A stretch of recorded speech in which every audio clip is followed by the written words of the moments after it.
Welcome back, brothers. What I'm about to share with you will completely change how you'll position your presence in today's society.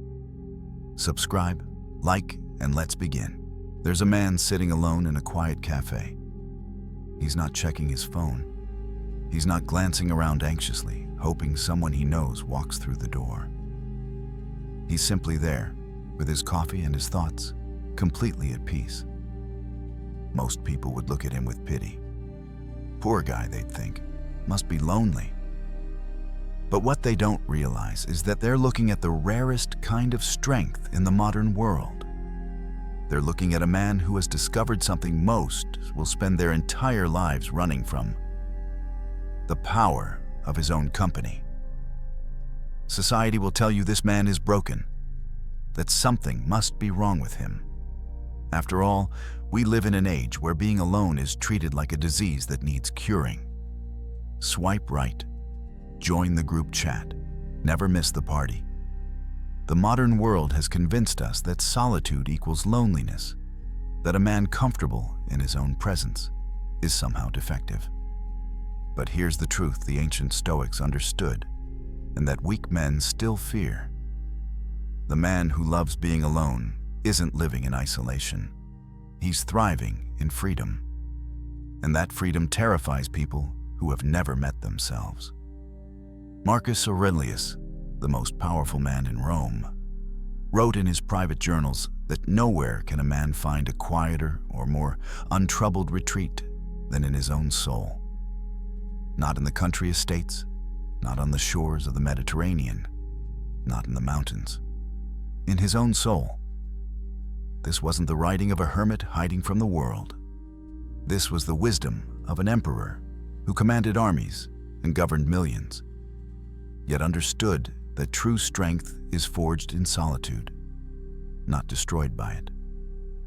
Today, we're going to explore why the man who masters solitude becomes unstoppable, why Stoic philosophy teaches that your ability to stand alone determines your capacity to stand at all, and why, in a world obsessed with connection, the greatest act of rebellion might be learning to prefer your own company. Let me show you something most men will never admit.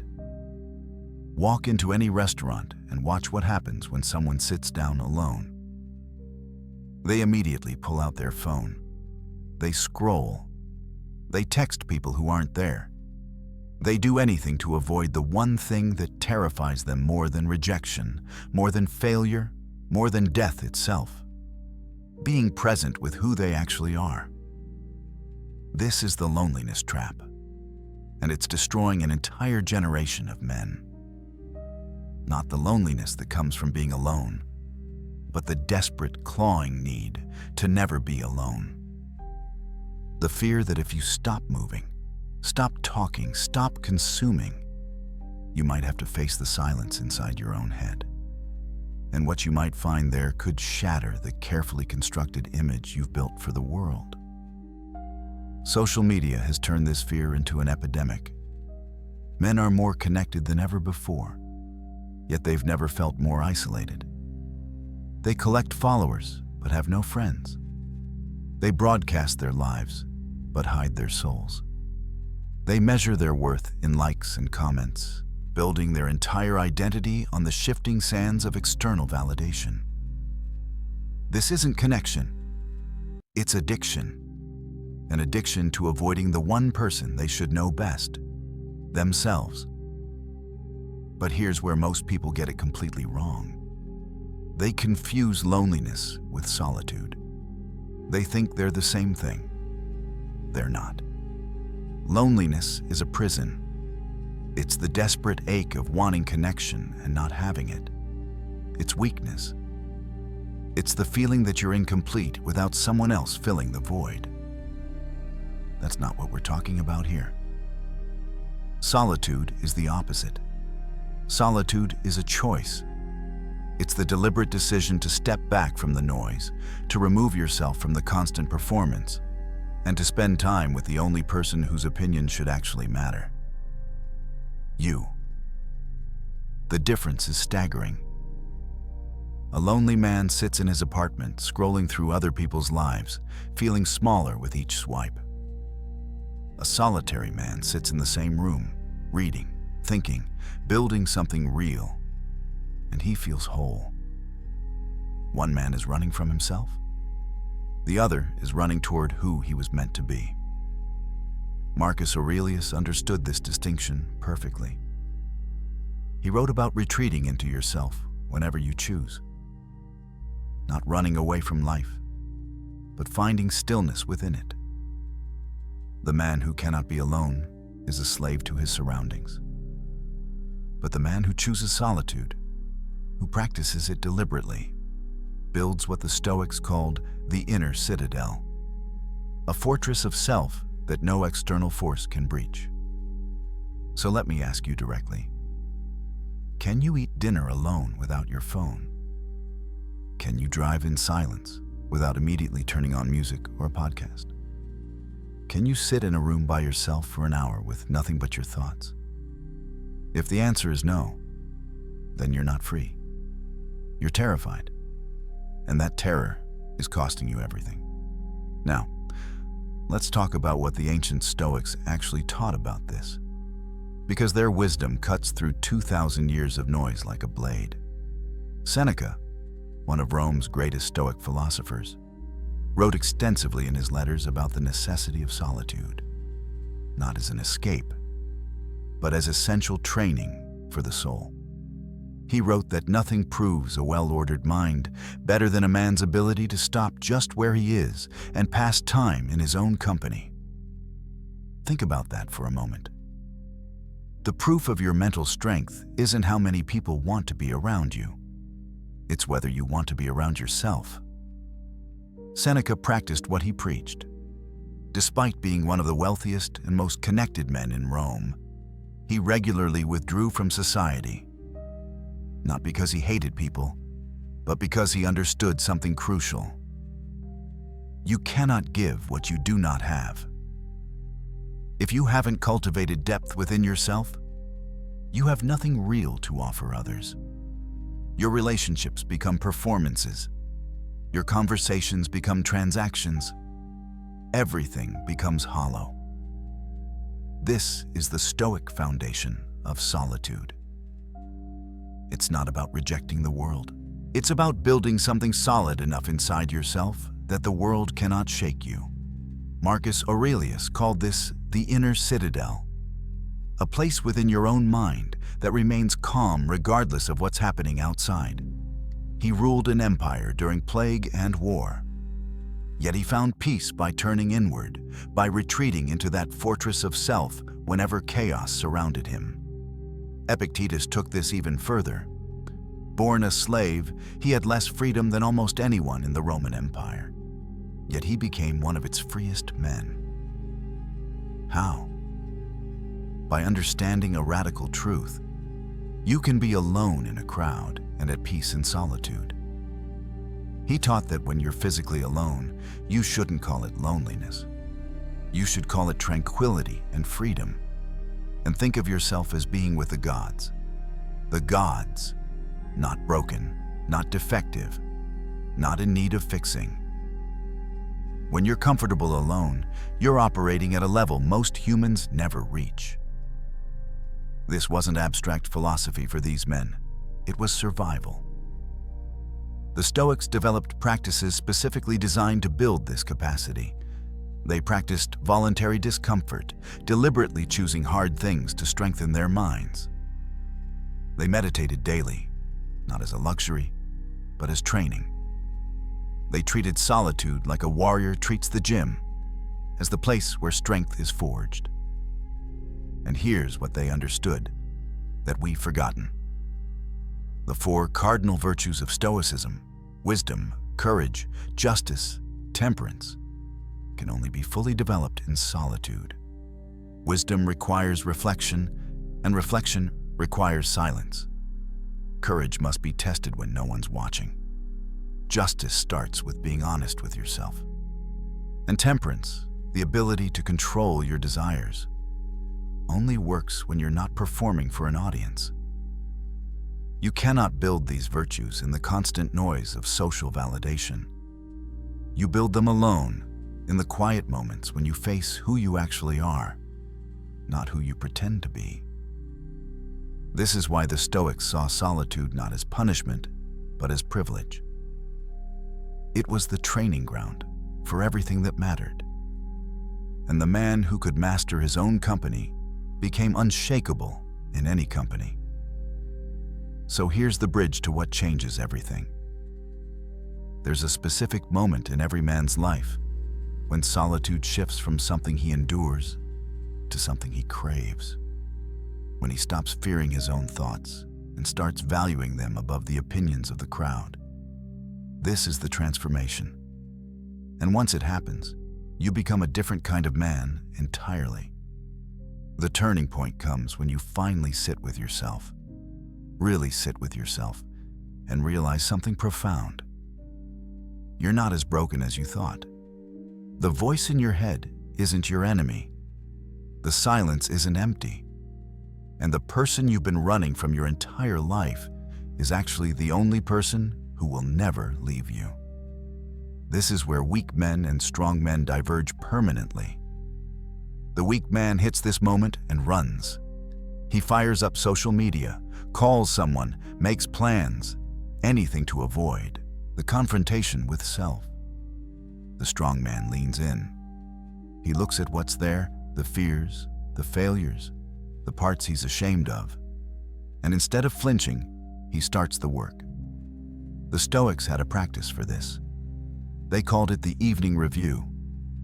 Every night, Seneca would examine his day, not to beat himself up, but to learn. He'd ask, where did I fall short of my ideals? When did I react instead of respond? What can I do better tomorrow? This wasn't therapy, it was training. The kind of ruthless self-examination that builds character like iron builds muscle. But here's the paradox that makes this transformation so powerful. The moment you stop needing other people's validation is the exact moment you become more attractive to quality people.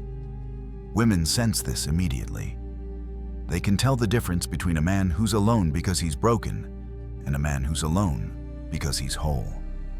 The first radiates desperation. The second radiates calm authority. One repels, the other compels. Think about the men you actually respect. Not the loudest guys in the room, but the ones with real presence. What do they have in common? They're comfortable in silence. They don't feel the need to fill every gap in conversation. They can sit at a table by themselves and look like they own the place, not because they're arrogant, but because they genuinely enjoy their own company. That self-possession is magnetic. It's rare, and it can only be cultivated in solitude. This is what happens in the transformation. You build internal validation. You stop measuring your worth by external metrics. You create a core that doesn't shift based on who's in the room. And suddenly, you're no longer playing the same game as everyone else.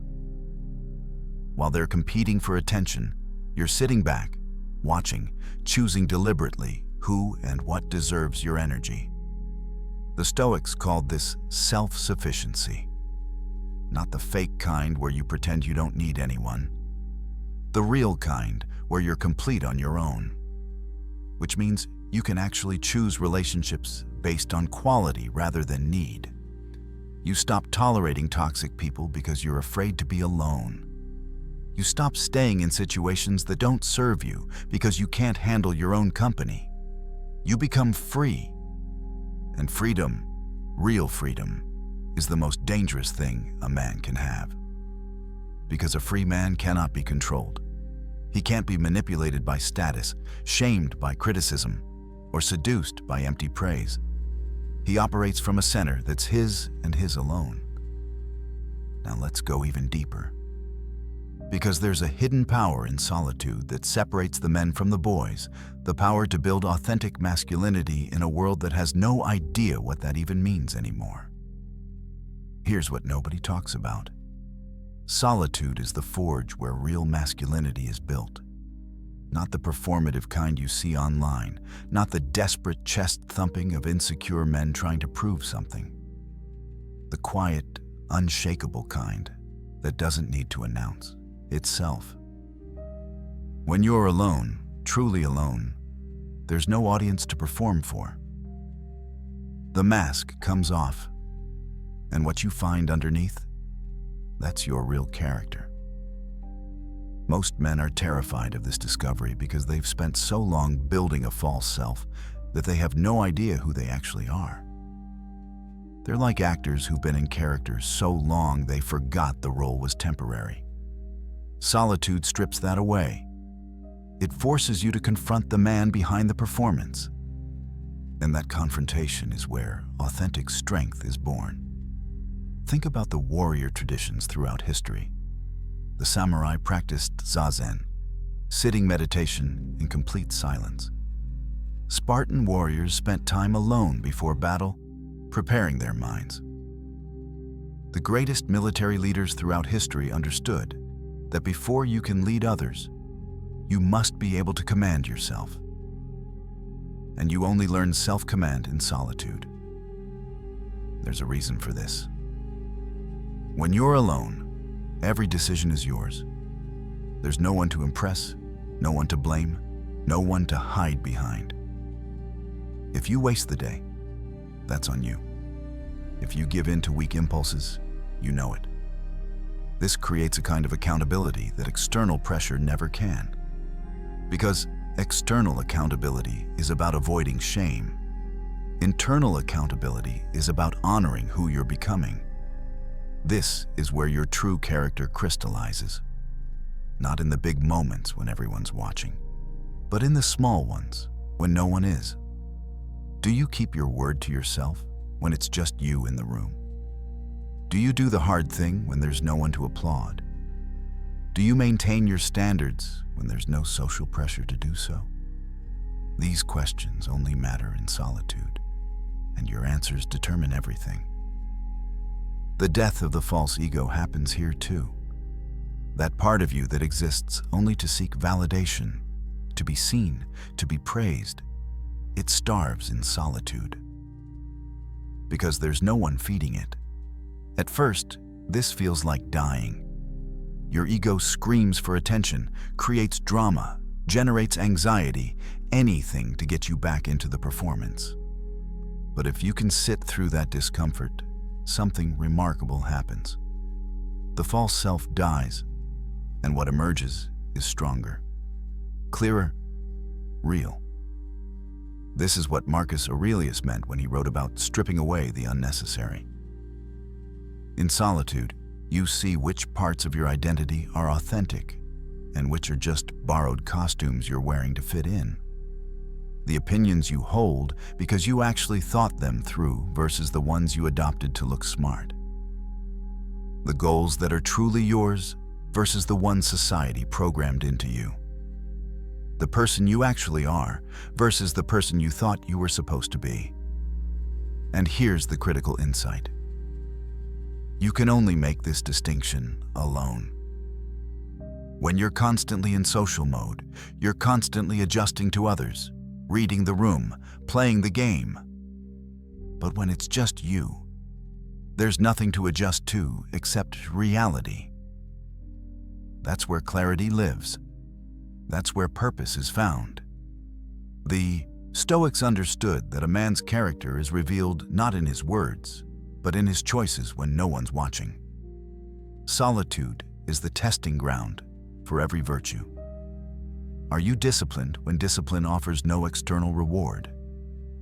Are you honest when lying would be easier and no one would know? Are you courageous when fear whispers and there's no audience to inspire bravery? Your answers in these moments, these quiet, private moments, determine who you actually are. This is the hidden masculine power in solitude. It builds men who don't need the crowd's permission to be great. Men who have faced themselves fully and came out the other side intact. Men who know their own shadows and chose to integrate them rather than hide them. This kind of internal strength is rare. It's magnetic. And it absolutely cannot be faked. Now that you understand the power, let's talk about how to actually build this capacity. Because philosophy without practice is just intellectual entertainment. And the Stoics were nothing if not practical. First, start with morning solitude. Before you check your phone, before you talk to anyone, give yourself 30 minutes alone with your thoughts. The Stoics practiced morning meditation not to escape reality, but to prepare for it. Marcus Aurelius would begin each day reminding himself of the challenges ahead, not with dread, but with acceptance. He'd tell himself, "Today I'll meet people who are ungrateful, arrogant, dishonest." This wasn't pessimism, it was preparation. When you expect difficulties, you're not surprised by them. When you're not surprised, you don't react emotionally. You respond with reason. Use this time to set your intention for the day. Ask yourself, what kind of man am I going to be today? Not what am I going to accomplish, but who am I going to be while accomplishing it? This subtle shift changes everything. You move from achievement mode to character mode. And character is built in how you do things, not what things you do. Second, practice the evening review that Seneca used. Every night before sleep, examine your day. Ask 3 questions. Where did I act in alignment with my values? Where did I fall short? What will I do differently tomorrow? This isn't about self-judgment. It's about self-improvement. You're not beating yourself up. You're training yourself. Each review makes you slightly more aware, slightly more intentional, slightly more the man you want to become. Third, embrace voluntary discomfort. The Stoics deliberately practiced difficult things when they didn't have to. Seneca would sleep on a hard floor periodically, not because he was broke, but to remind himself that he could handle it if circumstances changed. Eat a simple meal when you could afford luxury. Take a cold shower when hot water is available. Skip comfort when it's offered. Why? Because these practices build psychological resilience.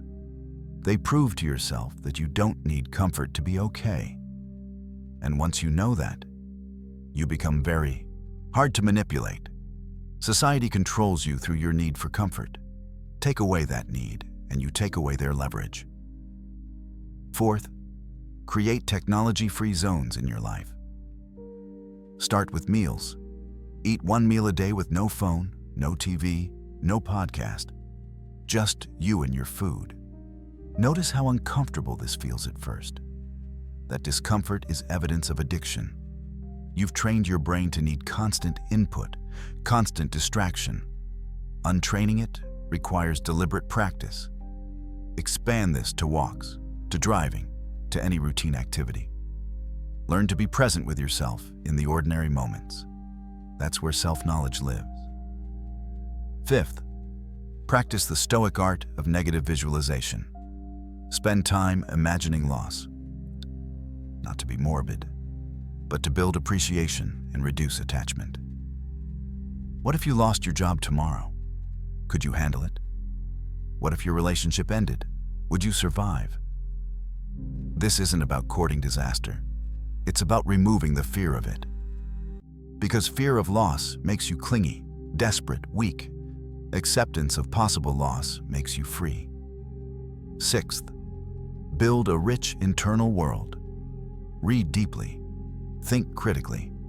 Create something. The difference between productive solitude and mere isolation is whether you're growing. A man who spends his alone time scrolling social media isn't practicing solitude. He's avoiding it. A man who spends it reading philosophy, writing in a journal, learning a skill, he's building the inner resources that make solitude valuable. Fill your mind with ideas worth contemplating. Then contemplate them. Most men have nothing going on inside their heads. They need constant external stimulation because there's nothing happening internally. Don't be that man. Build a mind so rich that you actually prefer spending time in it. Finally, the ultimate practice. Sit in a room alone with nothing for 1 hour. No phone, no book, no music, nothing. Just you and your thoughts. This is the litmus test. Can you do it? Can you sit with yourself for 60 minutes and not run screaming for distraction? If you can, you've mastered something most men never will. If you can't, you know exactly what you need to work on. These aren't suggestions. They're requirements if you want to become the kind of man who thrives in solitude rather than merely survives it. Start small if you must. 5 minutes of morning silence. 1 meal without your phone. But start. Because every moment you practice being comfortable alone is a moment you're building unshakable strength. So here's the final test, the one that separates those who understand this from those who just nodded along. Can you sit in a room by yourself with your thoughts for 1 hour? No phone, no book, no music, no distractions, just you, nothing else. If your immediate reaction is resistance, good. That means this is exactly what you need. Because that resistance isn't coming from outside you, it's coming from the part of you that's terrified of what you might discover if you stop running. The part that spent years building walls and filters and performances to avoid the raw truth of who you are. But here's what happens when you actually do it. When you sit in that silence and push through the discomfort. The first 10 minutes are hell. Your mind races. You think about everything you could be doing instead. You feel anxious, bored, restless. This is withdrawal. You're withdrawing from the constant stimulation you've conditioned yourself to need. Then something shifts around minute 15. The mental noise starts to settle. Thoughts slow down. You notice things. The quality of silence. The rhythm of your breathing. The actual texture of being alive without performing being alive for anyone. By minute 30, if you've stayed with it, you might touch something rare. Stillness, not emptiness. Stillness, a sense of being present with yourself that doesn't require entertainment or validation or escape. And by minute 60, you've proven something crucial. You've proven that you can handle your own company. That the person inside your head isn't a monster you need to run from, but a companion you can learn to trust. This realization changes everything. Because if you can do this once, you can do it again. And each time you do, you build the capacity for deeper solitude, stronger self-reliance, more genuine freedom. This is the test the Stoics would give themselves constantly. Marcus Aurelius had access to every pleasure and distraction the Roman Empire could provide. Yet he deliberately practiced retreating into himself. Epictetus, who had nothing, taught his students that the measure of their progress wasn't in what they acquired, but in how comfortable they became with just themselves. The ability to be alone without loneliness is a superpower in the modern world. While everyone else is desperately clawing for attention, validation, connection, you can sit back and choose. Choose who deserves your time. Choose what deserves your energy. Choose when to engage and when to withdraw. This isn't antisocial. It's selective. It's powerful. It's free. You have power over your mind, Marcus Aurelius wrote, not outside events. Realize this, and you will find strength. But you can only realize this in solitude. Because in solitude, there are no outside events to distract you from the truth. Everything you need is already inside you. Every resource, every answer, every ounce of strength required to build the life you want. It's there. It's always been there. You've just been too busy seeking it outside yourself to notice. So here's what I want you to do. Not tomorrow, not next week, today. Schedule 1 hour of complete solitude. Put it in your calendar like the most important meeting of your life. Because it is. It's a meeting with the only person whose opinion should matter. And when that hour comes, sit with it. No running, no distractions, just you. See what happens. See what you discover. See if you're as broken as you fear or as strong as you could be. Because the man who loves being alone isn't running from life. He's found something most people spend their entire existence searching for: himself. And once you find yourself, once you truly know who you are when nobody's watching, you become unstoppable. The crowd can't move you because you're not performing for them. Critics can't shake you because you stopped measuring yourself by their standards.